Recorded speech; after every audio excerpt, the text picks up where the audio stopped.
Well,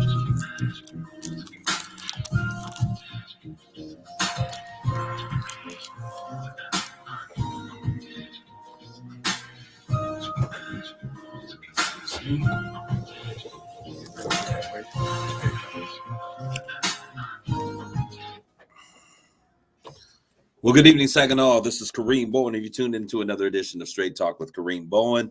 I am so glad to be here on this sunny Sunday evening.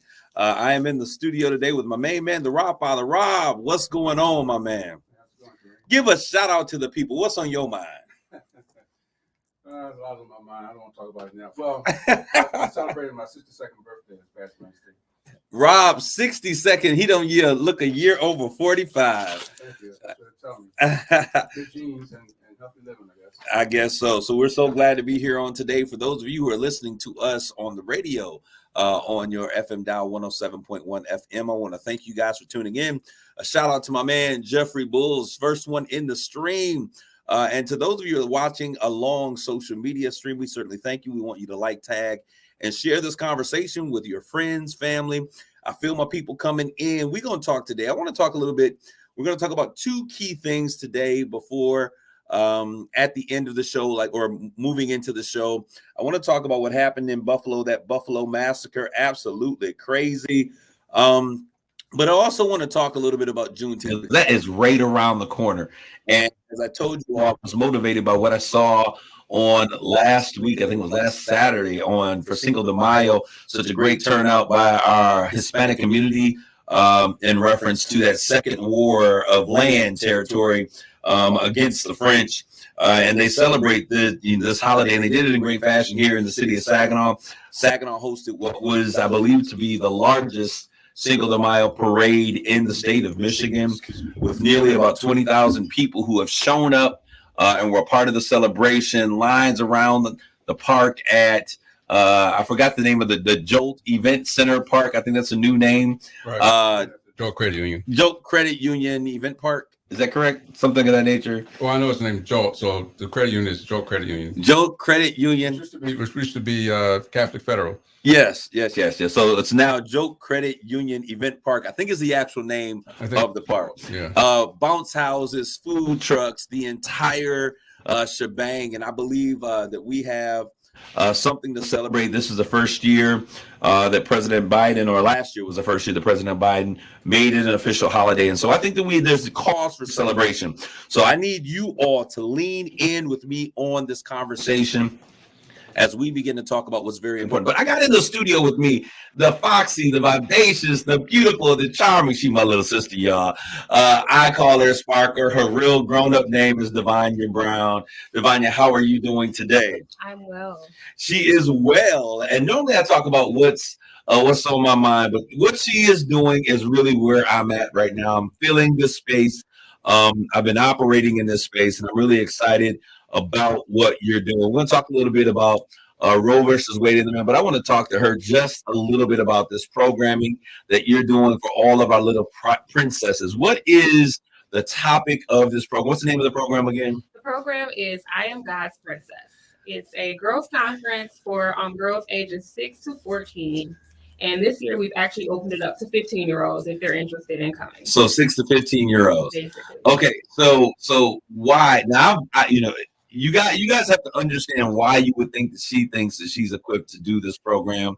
You would have to meet her daughters and how amazing they are. They have grown up to be, honestly, just absolutely amazing, super students, super young women, and men. You have a son as well. But why this particular program? Where did you come up with this idea? Why this concept? And why is this so important to you right now? I came up with the idea when my oldest daughter was probably about 6 or 7 and she was being bullied. And my conversations with her would usually be, if someone's bullying you, something going on with them. Mm-hmm. So my goal is to meet the bullies where they are, meet young girls where they are, teach them that they're loved as well. And what they're lacking, put it in them. Sometimes parents don't necessarily know how to build their daughters up. So my goal is to help encourage the parents and just teach the girls that you are just as valuable as any other little girl. Okay, so this is motivation. So this was inspired by your own personal experience, what was going on in your life with your daughters. And so you turn that around as an empowerment tool for other young ladies. All right, give us the date and time of this particular conference, and what should the young ladies who are interested in coming expect? So the day is May 28th, 2020, and it's from 10 a.m. to 2 p.m. It'll be at the Learn to Earn Academy, 1000 Tuscola. And what they can expect, we're going to have workshops about bullying, self-esteem, self-confidence, identity. They will have lunch. They'll do a couple of activities. It'll just be a fun day. Okay, a complete fun day for the ladies to come out empowerment. And I'll tell you why this is so important to me. For those of you who are listening, I hope the echo is getting better. I have made a couple of adjustments. So if you can let me know, those of you who are watching in the social media stream, if you are still experiencing that echo, so that we can make continual changes. Why this is so important to me is I've been dealing with so many young people over the past 5, 6, maybe about the 5-10 year mark, and I've all the time they always ask me, "Yo, you're doing this for the young men. This is great, but what are we doing for our young girls? Do you have a program for our young girls? Is there some way?" And the reason I couldn't understand, like, man, we got to get these young boys together who are our daughters marry, that kind of thing. But as I continue to do that, what I recognize is that it was very important, because when I look at who's fighting and what's going on, we got young girls, getting ducky about, what I mean? They out there throwing hands and all of this craziness. Now, when we look at who's pulling triggers and who's riding shotgun on a lot of the things that are happening in our community, it's these young women. And so we've got to begin to impact them and use that same kind of energy that we're using to try to reach some. As a matter of fact, it takes more, because we're not doing enough for our young men, but we really have to begin to lean in as it relates to these young women. So this empower. Give me the name one more time. Give us the name, those who are listening, of this conference. It's I Am God's Princess Conference. Okay, so it's I Am God's Princess Conference. So why is I Am God's Princess? Why is that name so important? The name is important because our identity comes from God. So I want girls to know that it's not what someone else tells you you are, it's who God has already created you to be. And so my main focus is to just teach them what God says they are, not what anybody else. So is this a church conference? You're going to come in there, you're going to teach the women how to run around, sing, catch the Holy Ghost and all that? I'm joking. Absolutely not. So if I'm not particularly a person who is fond of that type of a scene, would I feel comfortable coming into this particular conference to be a part of what you're doing? Like, if I'm not saved, sanctified, fire, Holy Ghost filled, and all of them things, would I feel comfortable coming into this particular conference? You would definitely feel welcome. Okay, so I want those of you who are listening, I put on my personal page, because I'm such a believer in what she's doing and reaching out to these young women. If you're out there and you're listening and you're saying, "Hey, I want to be a part of this particular program," but hey, $10, it may not seem like a lot to everybody, and I think that's a nominal fee. But it's tight right now. Inflation is we're trying to figure out if we get medications or bananas these days. If that is your particular situation, on my page, that is Kareem Bowen, and I'll share it to my Straight Talk page as well. There is a post on there with the conference flyer, and I said, hey, the first 10 people that get on this page and say that I am God's, first 20 people that get on this page and say I am God's princess, that I would fully sponsor you for this particular conference. So if you are interested, or some young women that need to take advantage of this opportunity, they can come in, get free admission for what I think is an amazing conference. And you've been doing this for a while. See, what you all don't know is that there's so many people in the city of Saginaw, and a lot of these individuals are doing the work. They're not getting the notoriety. They're not the names that you see on the marquee. They are not the usual suspects that you see showing up at meetings, but there's a lot of great programming that is going on. And that's one of the reasons I wanted to bring you in, because I know that you have been doing this and having impactful outcomes. How long have you been doing this exactly? This is our 3rd year. So this is year number 3. And so she's trying to, as a matter of fact, let's be real. Okay, this was a church girl program. Absolutely. All right. And your endeavor was, you recognize that the issues that you're dealing with and confronting aren't just things that are church related, but you're dealing with social emotional need. Bullying is a real issue that impacts a child's life forever. and you didn't want it to be so churchy. And that's not a bad thing for somebody who's listening. It's not a bad thing for things not to be so churchy, because we can represent God and our message can be about God, but our message can be so open and inclusive, because God is a God who wants to include the people, and we all need inspiration and empowerment. So what was your motivation to make sure that you opened this up? Because you didn't want to be locked in a church house, because there's a stereotype that people may think about what you're trying to do. What are you trying to do with these specifically? If you were able to say, this is who we are, this is what I'm trying to do with these young women, how would you define that? I didn't want to have it hosted at a church. I wanted it to be outside of church. I wanted it to obviously have God as the center, but not to be focused on religion or anything in that sort. But because I am a believer of Christ, that's always going to be my background and my focus. But I just want people from all over, all different backgrounds, unchurched, church, anyone who has a little girl who may be dealing with some of these issues or may not be dealing with some of these issues, but will be able to come and be empowered. That was my goal. I just want to empower young girls at a younger age so that when they become women, they don't necessarily lack some of those things that some older women have because they didn't have anybody to build them up. All right. Did y'all hear what she just said? If think about how much further ahead would you have been if you had programming that was specific to your youth needs when you were a young person? And what I want you to know, that bullying is an equal opportunity situation. There is no denomination, no race on bullying. So if you're out there, you're like, oh, this is only for Black girls. That's not true. Let me ask you this question. If your daughter is a princess, you consider your daughter a princess, then this program is for you. It's about those individuals who understand that their children must be positioned in such a place that the greatness that's on the inside of them has to be tapped in. And I need y'all to understand, parents, if you are going to raise great children, you cannot do it alone. But there is a need for you to rely on other individuals, other creators and innovators like Ms. Brown here, to really get involved in their lives and draw the best of them. Who was the most influential person in your life, Ms. Brown? My mother. Your mother. Why so?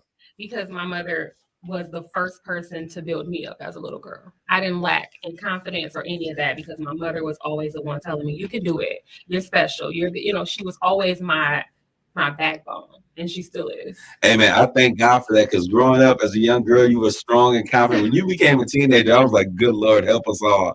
Let us all grab hands around the city of Saginaw and pray for Miss Sparkle Brown. But you have made an amazing transition. I've seen you come from just a little girl to an amazing teen to a beautiful woman. Now you're inspiring other young women to do great and amazing things.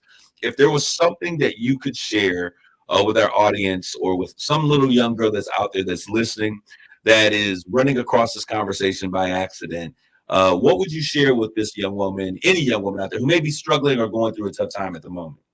I would say believe in yourself. That's that's what I want to leave with you. Believe in yourself. There are going to be so many voices in your head telling you about yourself and telling you who you are, but just believe in yourself. Believe in who you know yourself to be. Believe in yourself. I feel like this is the last song that Stephanie Mills sings when she's in the wigs and she clicks her home. Believe in yourself, and I believe in you. And now we're gonna click the heels 3 times. We're gonna end up back home with Auntie M and everybody else. Miss Brown, I want to thank you so very much for coming in, for being a part of this conversation. Once again, it's all going down on the 28th of May. What time is that again? 10 a.m. to 2 p.m. 10 a.m. to 2 p.m. I am God's Princess. For those of you who would like, hey, I would love I got multiple girls. $50 is too much for all of them. Hey, get to my page, Kareem Bowen, Straight Talk with Kareem Bowen. Put in there, I am God's Princess. You can get them free registration for this particular conference. There have been some amazing sponsors who have also sponsors young people. And that's one thing that I want you guys to encourage. I want to encourage one another to do. When you hear about opportunities like this, and maybe you have a few extra dollars, this is a great opportunity for you to lean in to somebody else who may not have the ability to send their children to these types of programs, whether it's a summer camp, an empowerment camp like this is, or whatever it is. This is a great opportunity. I'm all about sowing experiences, because we can teach people all the time, but when you have an experience with something, it makes you remember that forever. And these young women are going to experience excellence and greatness. What it would be one of the key takeaways that you think that these young women will have after they experience the I Am God's Princess conference? I have seen it build confidence. Okay. I have seen it. I've heard from parents who have said their children have been more confident and talking positively about themselves after the conference. So I'm just looking for it to just build confidence. Confidence, getting them affirmations. I hope you all are out there. You know, one of the things that I often encourage people to do is to write affirmations. Are you an affirmation person? I am. Okay, now if you come to my crib on, you know, in my bedroom mirror, on my one of my bathrooms, just in my car, in certain places, I have affirmations. And an affirmation is a statement that I continually recite to myself to remind myself to achieve, to create, to be great in all things, to strive for excellence. And I also have to remind myself in terms of who I am, because there are times that we struggle. Divine, have you ever at any moment struggled with who you are and you needed an act to be affirmed in terms of who you are? Has that ever occurred to you in life? Many times. So what did you do in those moments? I have sticky notes as well throughout my house. Sticky notes. Yes, and I have a daily affirmation that I say. My daughters and I have one that we sing in the morning. So we just say it in the mirror daily. All right, and I'll tell you something that I say every day. One of the things that I say is, Lord, I pray that you grant me the wisdom and the strength today to make my weaknesses my strengths and my strengths my weapons of war. So I want to be a warrior in everything that I do. People are saying, man, you do so much, you all over the place. No, I challenge God to make me my best. I lend and yield the course of my actions every single day to him. You change, you edit my day, you edit my steps, so that at the end of the day, you can bring me to a place of good success. So affirmations are important. We're going to share affirmations. I don't know if I'm even invited, but I'm going to be somewhere in the back if I got to pick up a table or whatever, because I love seeing this. Now, this is what I want to remind everybody. Tell me what the dress attire. What's the dress code for this particular event? So for this year, it's whatever makes the girl feel special. This year, it's nothing special. Parents don't have to buy anything. We just ask if they have a tiara, let them wear their tiaras. If they don't, we will have plenty of extra ones for them. But this year, we just want them to be comfortable and wear whatever makes them feel special. I had a friend whose daughter loved, remember, it was a black princess that was Tiana. She was Tiana one year for Halloween, and you could not get that young girl out of it. She loved her Tiana outfit, and her parents would have to wash it multiple times because she wanted to wear it every day. And one day I ran into them at the store and I was like, hey, y'all want to party? And I was looking at them kind of like, your child is dressed up for Halloween. It's April. Like, what's going on? They were like, she loves that costume. So if your daughter has something that makes them feel special, let them wear it on that particular day, no matter how crazy it is. If it is pajamas with a cape tied around their neck, just make sure that they have on their tiara, because this is all about building them from the inside up. There are so many negative images.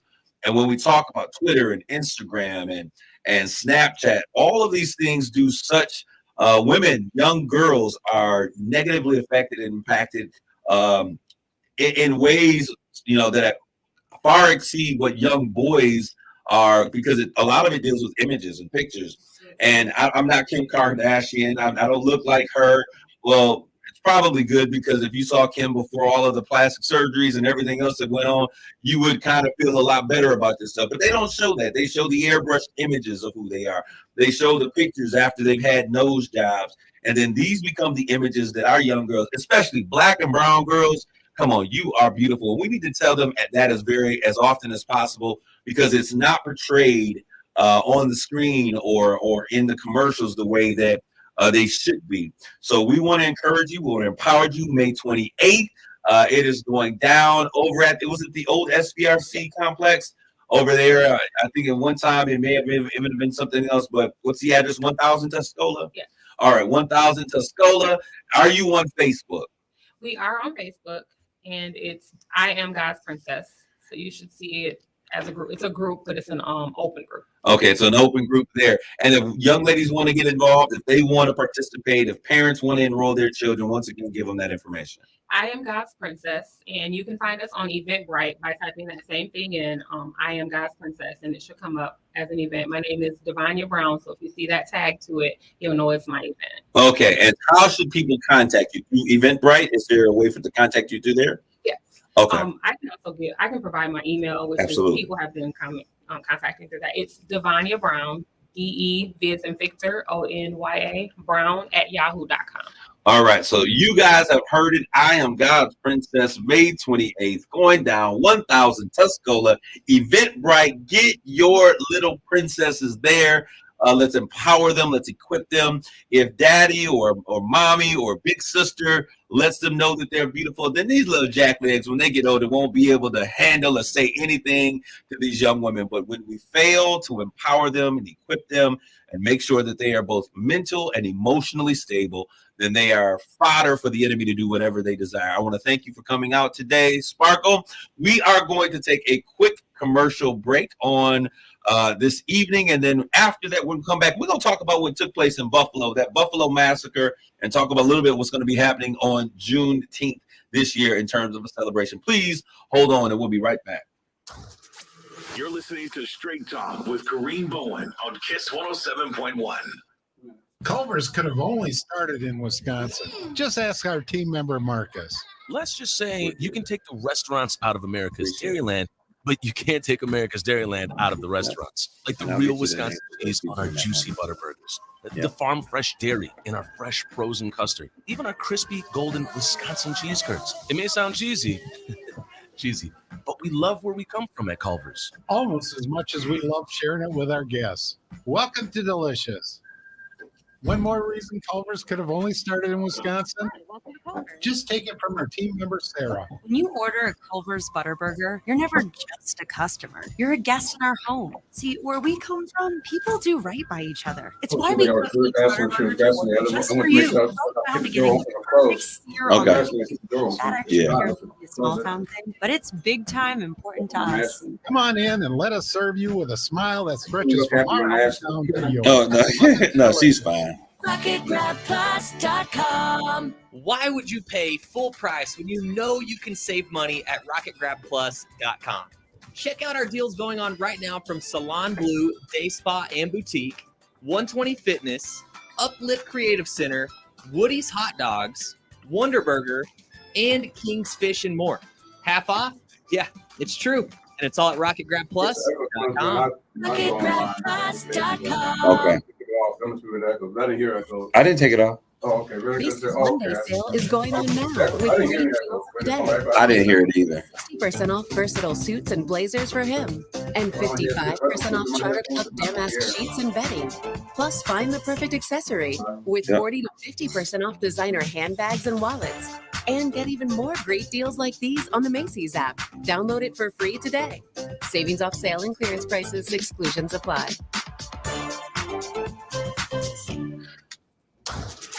You're listening to Straight Talk with Kareem Bowen on KISS 107.1.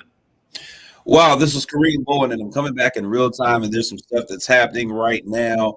I was coming back before the break. You know, I told you that I was going to be sharing with you some things that were happening, and I wanted to talk a little bit about this Buffalo mass shooting, Rob. I'm sure you've heard about it now, yes. What's been taking place. When I first heard this, what were your thoughts when you first heard this, Rob?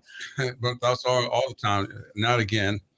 And hey, I was just flabbergasted, you know. And well, the second thing I thought after that was we cannot travel anywhere nowadays without, you know, safely. We can't go shopping, we can't go to the movies, we can't go to the gas station, we can't travel on the road, you know. And I want to say this because this is breaking news, and this is going to kind of supersede it. Just for a second, Jeffrey Wilson, I thank you for being my man about town.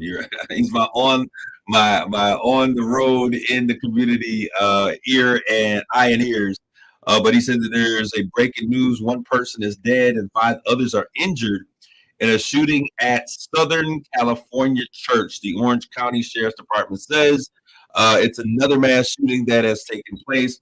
We got a lot going on here in our community with these mass shootings. This one, we're going to get more information. And Jeff, if you could keep us abreast as to what's going on, and those who are listening, I would love to get real-time information as we're getting it to share with our listeners on this particular topic. I wanted to come in and just kind of share with you guys about what was going on and my opinions about what's taking place in Buffalo, New York, with the 18-year-old suspect that was out there that had made this plan. He had made a plan that he was getting together. Just like that kid last year. Yeah, here in Michigan. Absolutely. I made a plan. I'm going to go out and I'm going to kill as many black people that I can. He had on tactical gear, is what I'm told. Fatigues, like military fatigues. He went in, from my understanding, threw in a smoke bomb to create a sense of chaos, and went in like he was a sniper on a mission and began to shoot. And he killed 10 people. He actually shot 11 or 12 or 15 or something like that, because I think there's 10 that were murdered and another 4 or 5 that were injured. But 10 of those who were shot were African American. They were black folk that were in this community. Now I need y'all to understand this. Black man ain't got nobody except Jesus for him to be safe around.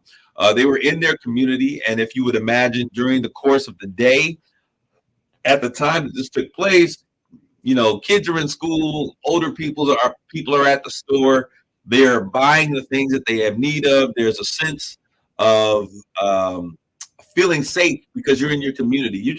Rob, we don't expect these types of things to just happen on a regular basis. But I'm going to tell my people, my brothers, my sisters that are out there that are listening, there are a lot of people who are armed. And during COVID, when COVID March first took place, March of 2020, I'll tell you what, because I'm a person, I make frequent trips to the gun range. I have several firearms. I enjoy shooting guns. I grew up shooting shotguns and everything else, and shooting at cans and squirrels and all kind of things as a young kid. So this was something that I grew up enjoying. When March of 2020 hit, and it's crazy because I think the world understood the impact and how massive COVID was when they canceled the NBA for an entire season, and we were so close. If you guys are putting these things in the chat line, I really don't have an opportunity to go. I need you guys to just try to at least give me synopsises of what you're hearing, a synopsis, and I'll do some fact checking on it. But what we were able to understand at that moment is how impactful this COVID virus was going to be, because the NBA, a multi-million, if not billion-dollar industry, was getting ready to go where they make their money with their sponsors and corporate offerings, had shut down. But what we also noticed, for those of us who are out there and believe in the Second Amendment, our Second Amendment right, is I went to the store. I was like, hey, let me go fire some rounds off, at the gun range, and went to the store, and I could no longer find rifle shells or anything for my shotgun, not even 22 millimeters, my 9 mag, my 357. All of the artillery that would be necessary for those guns was out of the shop. And I asked myself, like, what's going on? And, our white counterparts were thinking, in the case that there should be a declaration of martial law. And I need y'all to understand something.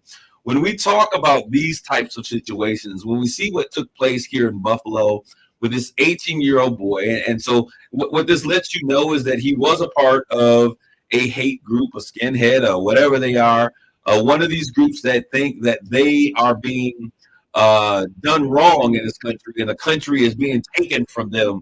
There are a lot of individuals, some all the way to the far right, some of those that we would consider moderates.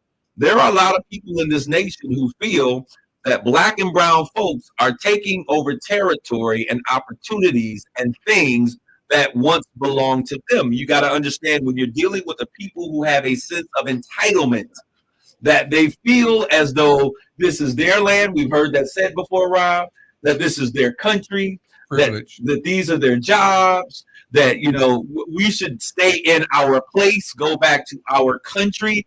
And so we've got to understand that with the oncoming of civil rights and with the incoming of new opportunities and rights to vote, what did not die and what did not disappear are ideologies. You cannot put your thumb on the pulse of the way that people think. And you would have to just understand that if people felt that way in 1965, and then the next day they give you the right to vote and the right to bear arms and the right, all of these rights, the day after doesn't change how they thought about you or how they felt about you during the course of that time. And so even though we have gained rights, what has not died is the pervasive issue that Black folk in this country are not seen as equal. We are not seen as individuals who should have rights. We are not seen on equal footing or equal focus. And there are a lot of people in this nation who carry that, because we understand that racism is not something that is born to us, but racism is something, it is an idea that is taught and carried out through the griots of our, excuse me for a lack of a better term, but by those who carry the oral traditions of our world. Rob, what are you going to say? I was going to just interject that it's not just Black people, it's absolutely every non-white person, because we've had Asian people that were attacked last year and the year before that, and we still get a lot of our red brothers and brown brothers that are attacked in the same way. So what I see is a lot of people who are not necessarily, who are non-white, that are attacked. And this is just a disclaimer, this is just me talking.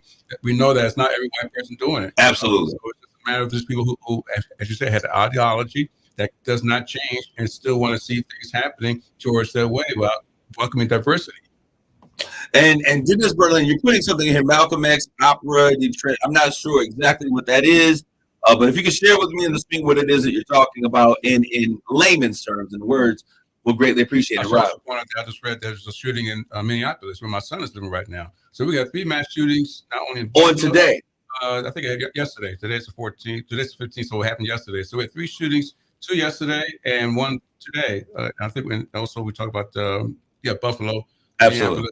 And then the one that happened in Orange County, California. All right, so let's open up a piece of a conversation here that I think that I would love for those of you who are listening to get involved with this conversation. And I'll tell you, there are certain people that whenever we talk about these mass shootings, whenever we talk about the need for gun reform, for gun laws, controlling, stopping bump stocks, making them illegal, the types of weapons that are being sold, military assault rifles in the United States when there is no military or war that is taking place, to me is an inappropriate, and it should be considered illegal to put those things on the market. I am all for gun rights. I am an avid believer in the Second Amendment, the right to bear arms. But oftentimes we, on the fringes, often believe that the right to bear arms means the right to use my weapon at any given moment. And those are 2 separate things. But what I want to say is those of us who are out there, as you're living community, I'm going to tell you right now, there are very few times when I am in certain places in our community where I am not covered, I'll say, Rob. And I often carry because it's something that I enjoy doing. And you're absolutely right.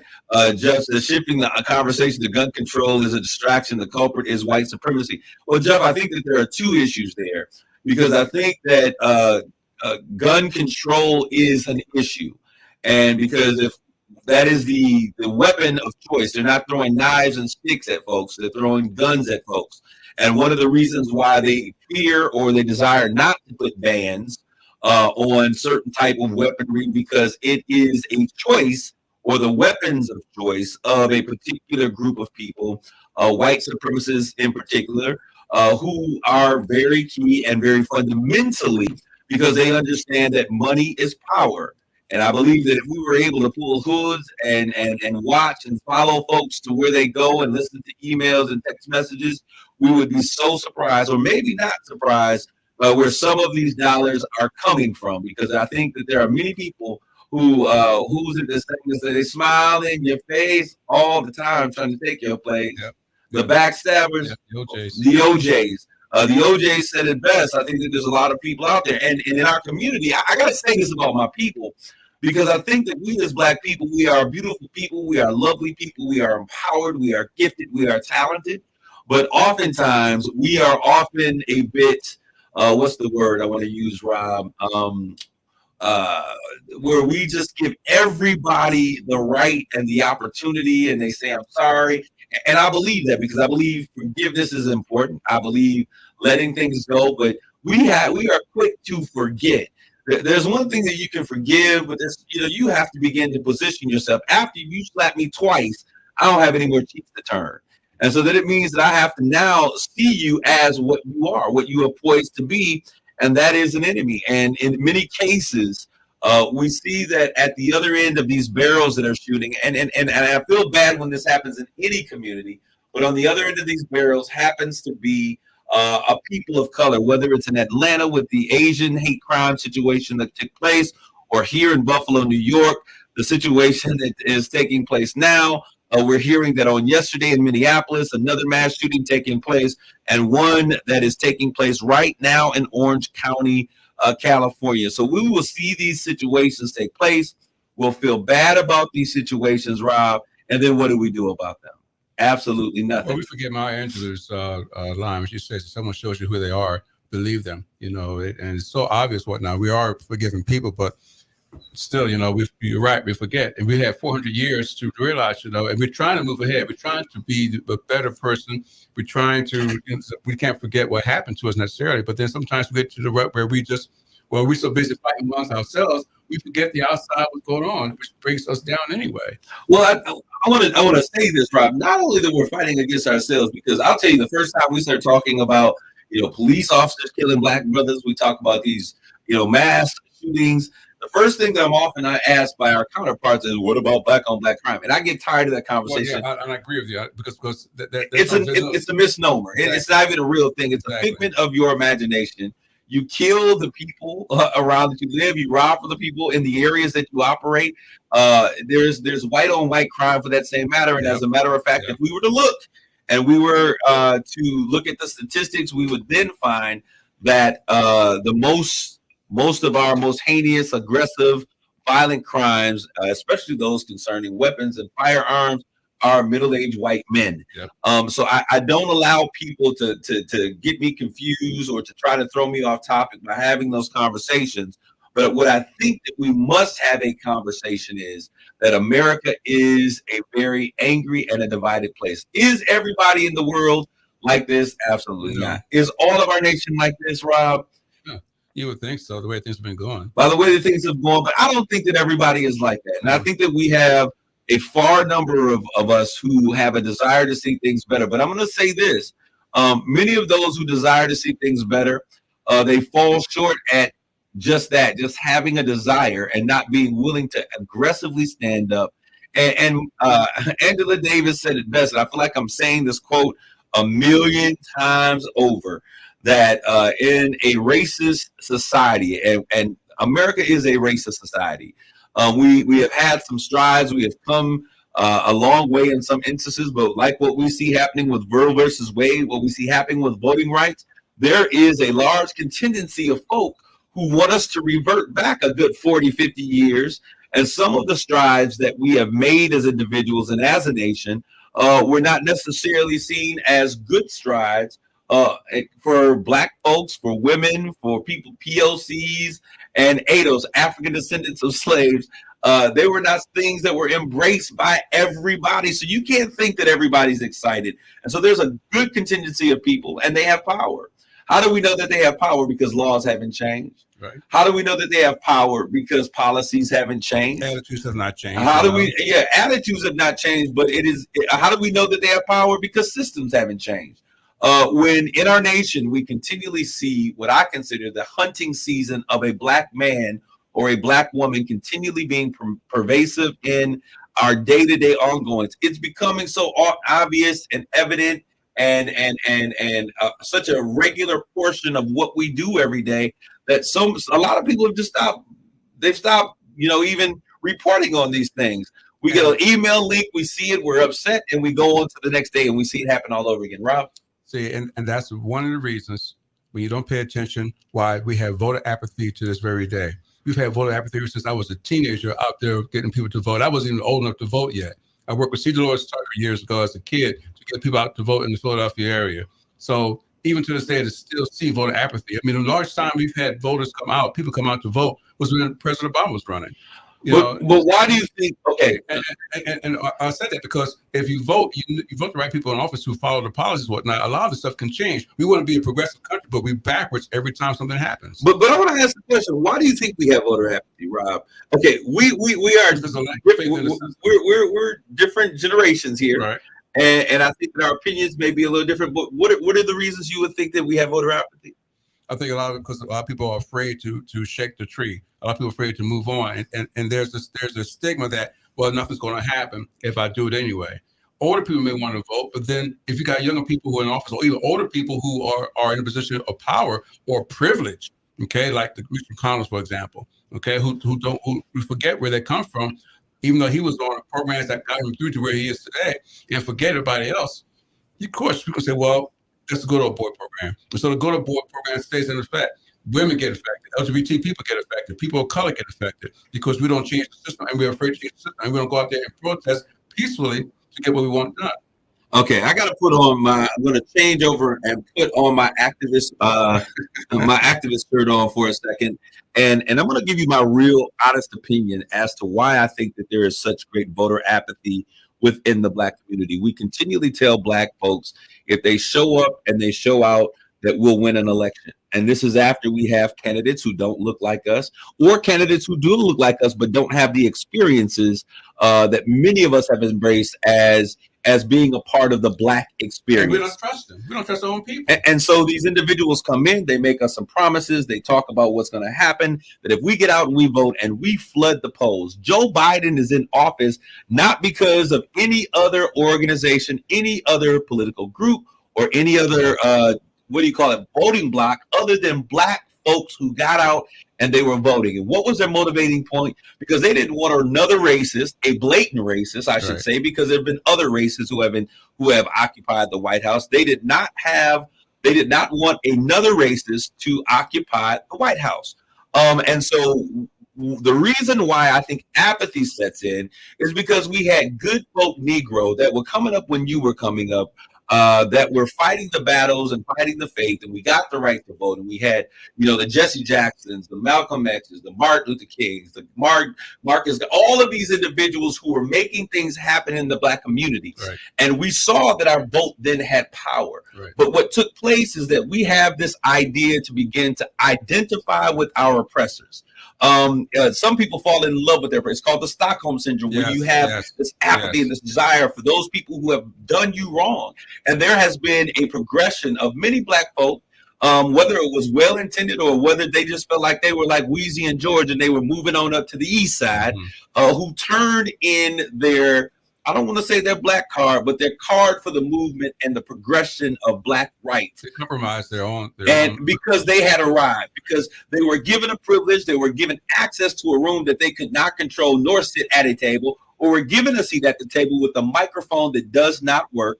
And because of that, we've seen Black faces in spaces with no power. And now we have a generation of people who says, I'm not willing to play your song and dance. I'm not going to tap dance with you like tap dance and pancakes and continue this charade that what we're doing is making a difference, because we are now electing Black folks who have lost the fact that once you have made it, you got to turn around and pull somebody else up. The Sankofa rule. Sankofa, absolutely. Shar Goolsby, I'm sorry, I'm going to finish my point in just a second, but Shar Goolsby, who's out there listening, and I believe she's somewhere down in the Atlanta area, we truly believe that we have no power. Not realizing the reason for voter suppression is the evidence of the power it really is. If you had no power, they would not work so hard to keep you from voting. That's what my sister has said out there. Shar, you're absolutely right. She's absolutely right. But this is the thing. We need to realize that. And what we also believe that, Kareem. We have to believe that. I absolutely we realize it, but we don't believe it, and that's the problem. I don't think either exists. I don't think we realize it, nor do we believe it. Okay, I'll give you that. But what I do want to say to my people who are out there, we are coming into a midterm election. And the thing that baffles me and it really bothers me, shout out to my young sister, Janae Lamar, who's out there. Jeffrey Bullis says we're waking up to the 9 neglect. That's why you're absolutely right. We believed in a movement, and the movement was moving, and then eventually the movement moved right on past us. Not stopping because certain individuals received rights, and that became the thing that they were most excited about. When do you get happy? Just because you get to sit with the folks. And I talked to so many people. I've been in all kinds of rooms and all kinds of spaces here, Rob. There's not very many places where I've not been allowed in. There's not been very many places that I have been in. I go in, I examine the space when I recognize that I'm there at the table because of my blackness. And my blackness only, I'm no longer interested in sitting in that space. If I can't keep my foot in the door and let my other brothers and sisters come in with me, I'm not cool with going back like, hey, I got this space. I get to get in this space. And what you got to say so I can take this space? No. Why can't they come into the space with me? If they are not allowed in the space, then the space is not genuine. Right. But what we've seen is that we have seen time and time again our leaders, our politicians, our quote-unquote spokespersons. We've seen organizations, and I'm going to say this and be mad at me if you want to, but I'm going to say it. Straight talk, no chaser, no filter.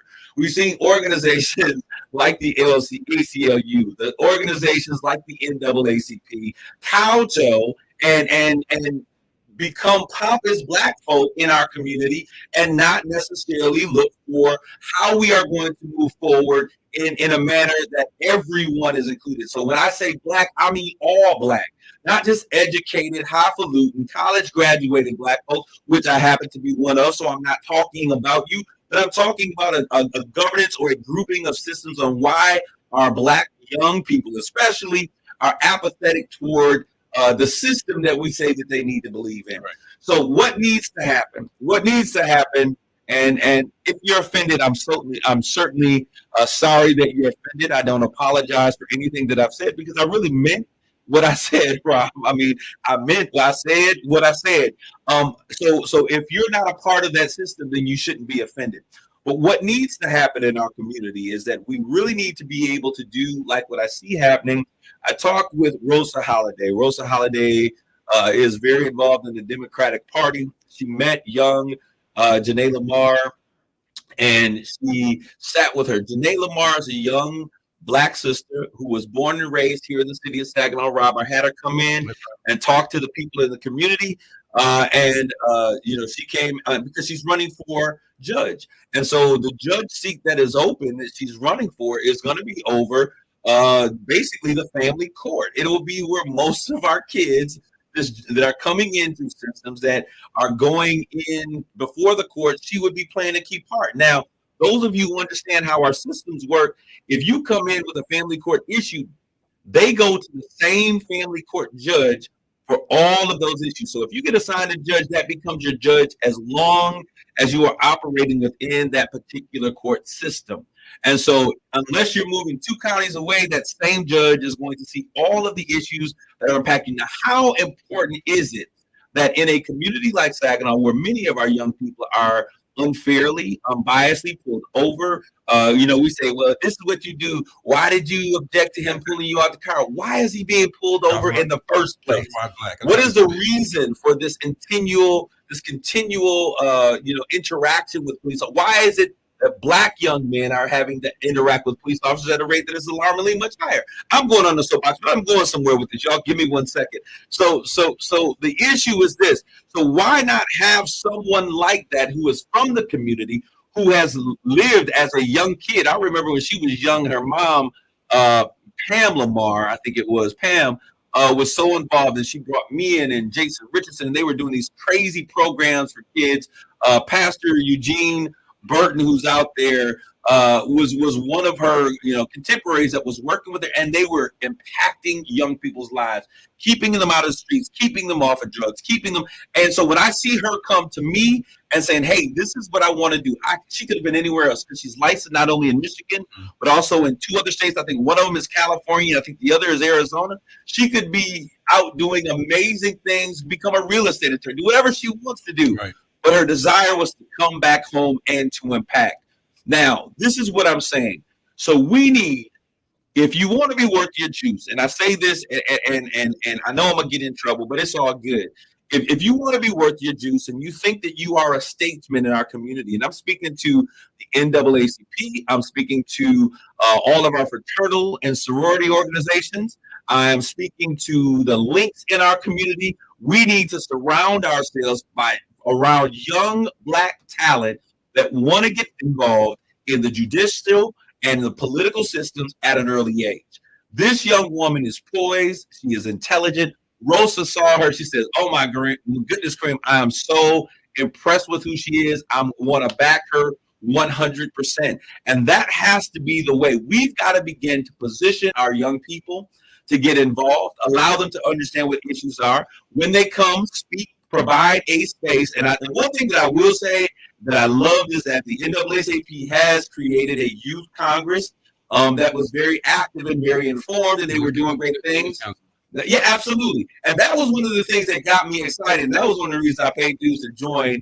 And I'm going to continue to do that because I think it's important. But if I don't see you standing up and making a difference, when I started this show, you would be surprised at people who were in saying, "Hey, why do we need this show? Why do we need another show?" And it was not the face of white America that was giving me the kickback on this situation. But you know what? I'm going to dust it off, shake the dust off my shoulders, let bygones be bygones. But what I'm saying is that if we are for our community, we got to be about our community, okay? I don't care where you hail from, where you live, what side of the city, because there's some people that are in suburbia America that are impacting our communities more than those who are living in the hood.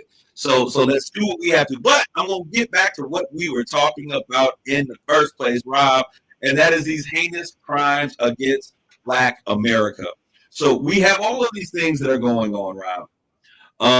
We see that inflation is going on. We're talking about how COVID has had such a emotional and a mental impact on our community.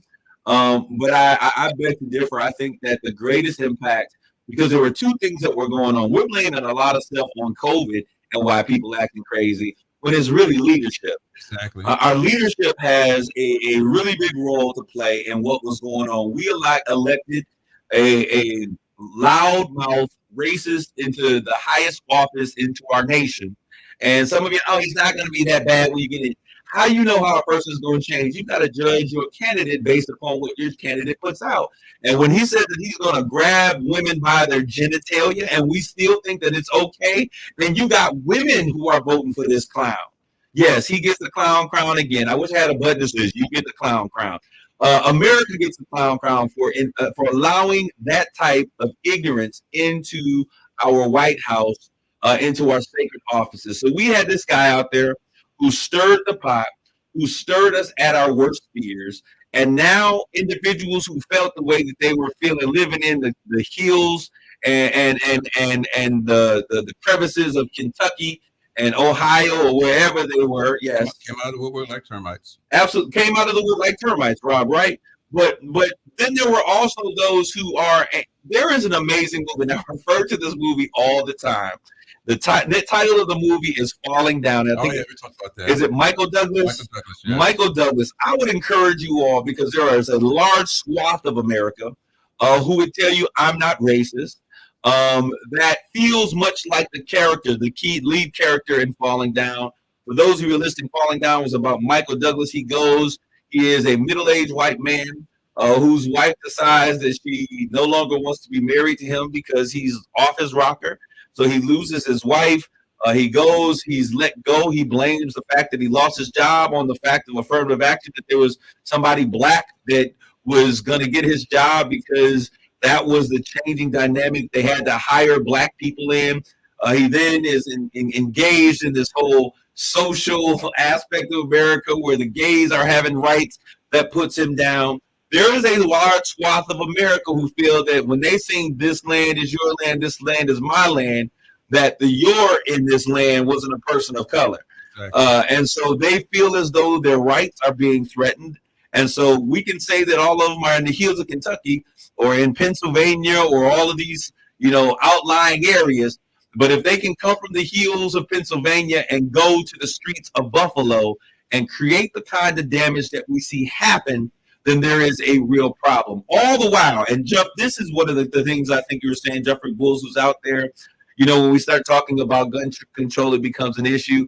I'm going to tell my people, you got to do what's right. I was talking to a lady friend of mine just on today before coming on the show. I was like, listen, you out doing shopping and you shopping for kids and doing what's necessary, but there's other people who are out there shopping for a different reason.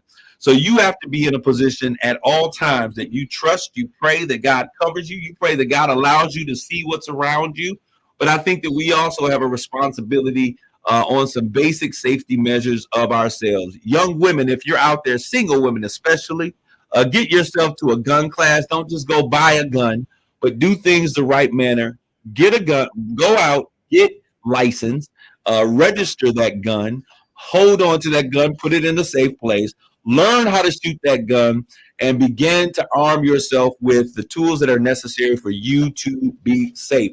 That's where we're living at right now. All right, so that is what I'm on. I'm going to check in and tap into what we're hearing is taking place out in Oakland County. I want to hear what's happening in Minneapolis, and we're going to figure out what's going on. Things are happening right now, and we've got to be prepared for what's going on. And I tell you that if we ever did to a state, because what I see happening, Rob, right now is we keep saying that we aren't at war, but I'm going to tell you, if Ukraine does not have the tools to protect themselves, then that means that they should have the tools to shoot weapons or major warships out of the ocean. But it's happening. Yeah. If we say that they don't have the tools to protect themselves, but they're taking out tanks, then something's going on. If we say that they don't have the tools to protect themselves, but there are missile operations and explosions that are now happening, not in Ukraine, but in Russia, something is going on. So I want to encourage you all, because I think that we're closer to war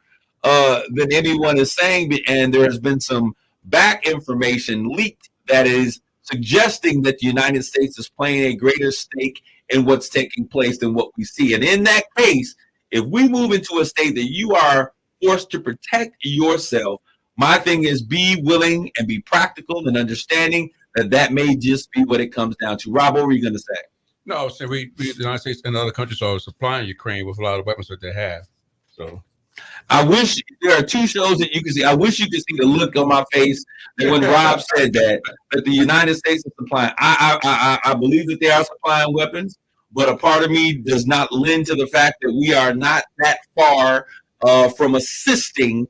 And hey, this is propaganda. We're assisting both financially and with weapons. I'm just saying. And I think that we may be doing a bit more than that, because what I heard at the beginning of this thing is that it would take literally weeks, even months in some cases, to use the type of weaponry that we're supplying, Rob. Right. So you can't tell me one thing and then all of a sudden the Ukrainians are masters at equip. I mean, come on, y'all understand. Let's pay attention to what is going on in our world. Things are changing. Sister Donna, I respect the right to bear arms, but I personally don't do guns. Baseball bats work for me. Hey, you got to do what you got to do.